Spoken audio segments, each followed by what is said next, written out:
it's not even anger now. Now it's like just broken people.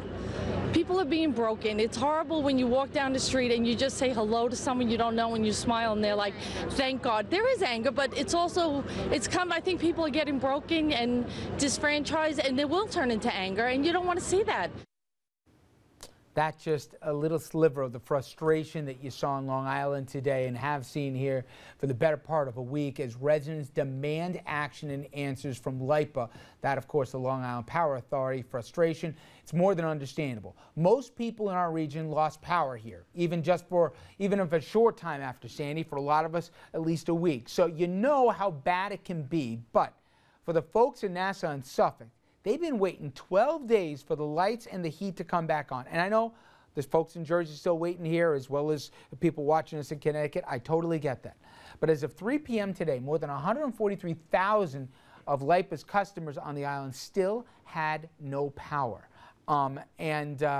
Listen, we've reached out to them and we asked them to join us tonight, but the folks at LIPA did not choose to do so. Now, if you want to look region-wide, it's not just the island, obviously. All told, more than 434,000 people in the tri-state area still don't have power tonight, and it gets worse. Despite warmer temps here forecasted for the next 3 or 4 days, those without power have already done so through a cold spell and now a snowstorm. And according to WCBS, one LIPA spokesperson was saying the power may not be fully restored, wait for this, till Thanksgiving, and who knows how cold or snowy it could get between now and then. And the problem extends beyond the power outages. Between New York, New Jersey, FEMA estimates more than 101,000 people have seen so much damage to their homes that they've qualified for hotel subsidies, and another 56,000 people are qualified for rental assistance or repair assistance. But let's get back to Long Island and the anger and some say betrayal that we heard at the beginning of the segment. A pair of reports help explain their pain. First, in some cases, crews who could be restoring power to homes are not because of red tape. Newsday reports up to 40,000 customers can't get help from the utility till their homes or businesses are inspected.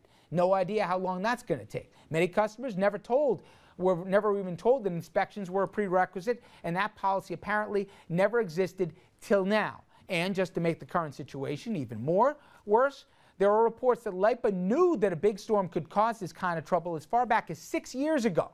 Again, Newsday notes that LIPA got word in a report in 2006 that not only was it unprepared for a major storm, but that it kept outdated technology in place, neglected maintenance, and didn't budget enough for storm response here.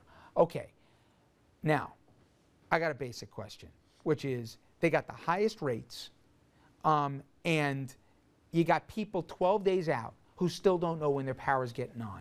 I understand we got a big storm here, but it's unconscionable what's going on. Does anybody for a minute think that it's remotely acceptable what these poor people have to go through? Yeah. I mean, the short answer is obviously no, but our firm represented the Red Cross for a number of years.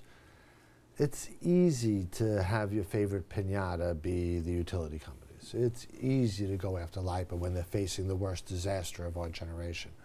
But the flood maps were known to government officials for a decade. Everybody knew that in a Category 4 hurricane, everything south of 14th Street would be underwater.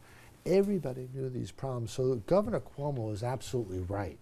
Government failed for years and years and years. But he also identified LIPA. He identified LIPA. You need a villain today. Okay. You need a villain today. But Scott, here's where I disagree. But it's not just a whipping boy. But it's not just a whipping boy. If you don't invest the capital infrastructure needs in stopping these problems from occurring, no one can handle this kind of crisis. They pocketed huge profits and didn't put it into infrastructure when they knew they weren't equipped. And I will tell you, there's other power companies, JCP&L and others, not that every customer is back up here, but universally customers there compared to here. We apparently have enough men and material on the ground on the island, but they have no middle management that can do it. It's awful in the Rockaways, it's awful in Staten Island, it's awful in Jersey.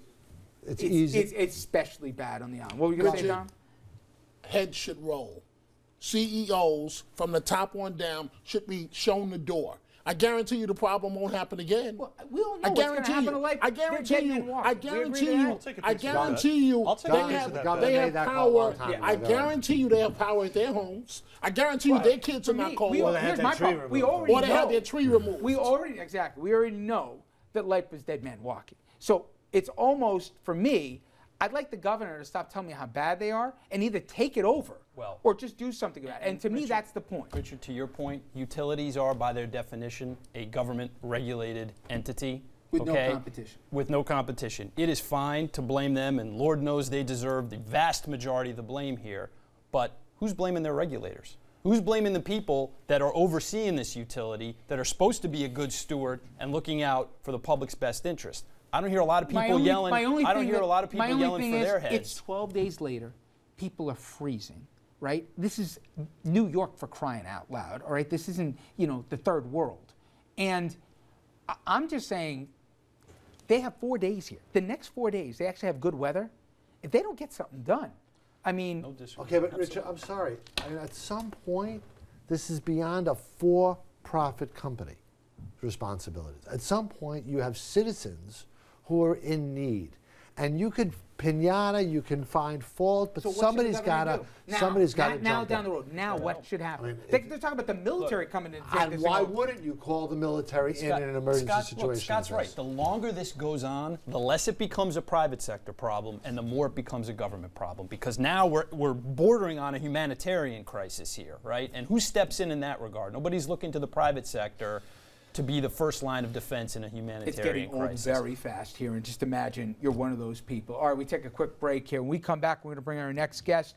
Latino vote, hugely influential this last election, coming out in droves for the president, causing some of the Republican Party to say if now is overdue time for a change. We'll get into that after this.